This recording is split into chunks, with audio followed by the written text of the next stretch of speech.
Let me tell you the one reason you never go to church. Actually, three reasons. Truth, correction, and instruction. That's three reasons you probably never, ever go to church. Proverbs 23 and verse 23 says this. It says, buy the truth and sell it not. Also wisdom and instruction and understanding. You see, there is a price you have to pay for the truth. What is that price? What is that? Why would you think that there is no price? Why would you think that there's nothing? I mean, there's no price. There's nothing I got to do. Why would you think that there is no price? Now, let me tell you what the price is. It is your unconditional surrender. And you see, you are the only one that can do that. No one can do that for you. No one can surrender for you to God. That's impossible. That's impossible. You are the only one that can come to that point of surrender where you hold up your white flag and you say, I surrender all, or at least I surrender all that I'm about right now. Now, as you enter into a relationship with God, you'll surrender more and more and more. But as far as you know it right now, when you begin that relationship with God, you surrender what you have right now. I surrender. And you are the only one that can do that. And God will not make you do that either. It's your choice. But it's the pivotal point where you begin a relationship with God. Surrender to God. Unconditional surrender. And I've met people on this program. People have written me, have said, look, I think I need to be baptized, but they couldn't pay the price for truth. They couldn't pay it. They could not come to that point of surrendering to God. Everything in life is more important. Everything about my life is more important. And they could not bring themselves to that point of unconditional surrender. And they fell by the wayside.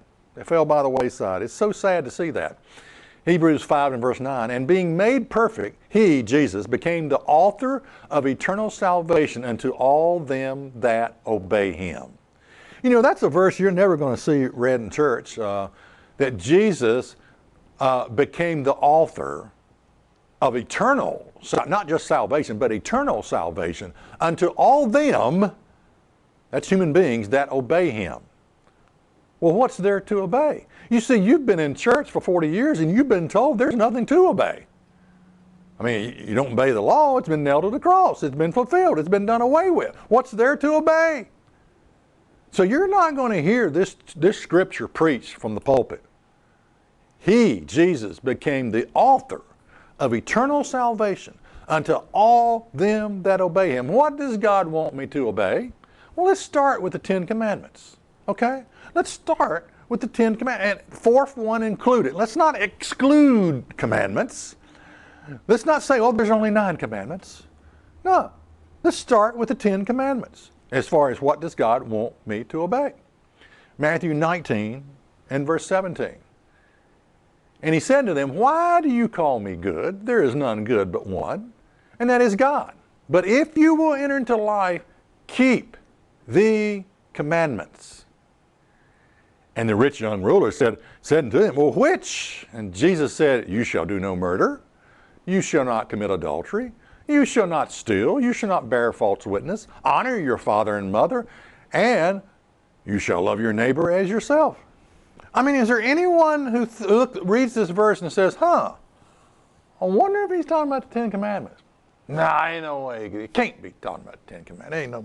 I mean, even though he lists 5 or 6, I mean, it can't be talking. Now the reason I mention this is because, often I've pointed this verse out and people will say, well, God only said, Jesus only tells us to do 2 commandments. Love God and love your neighbor as yourself. And here Jesus is not, he's listing here more than just that. He says, don't murder, don't commit adultery, don't steal, don't kill, don't bear false witness, honor your father and mother. So what you got to understand that when Jesus talked about these 2 great laws, love God and love your neighbor as yourself, on these 2 hang all the commandments, he is giving a summation of the 10 commandments. You see, the first 4, love God, the first 4 commandments tells you how to love God. How do we love God? And you have to be taught that. The last 6 commandments tells us how to love our fellow man. Now the last 6 commandments are written within the consciousness of mankind. Somehow, some way, we know it's wrong to steal, even though no one's told us it's wrong to steal. We know it's wrong to lie, even though maybe no one's ever told us it's wrong to lie. So the last 6 are written within the consciousness of mankind. But the first 4 commandments, how to love God, you got to be taught that.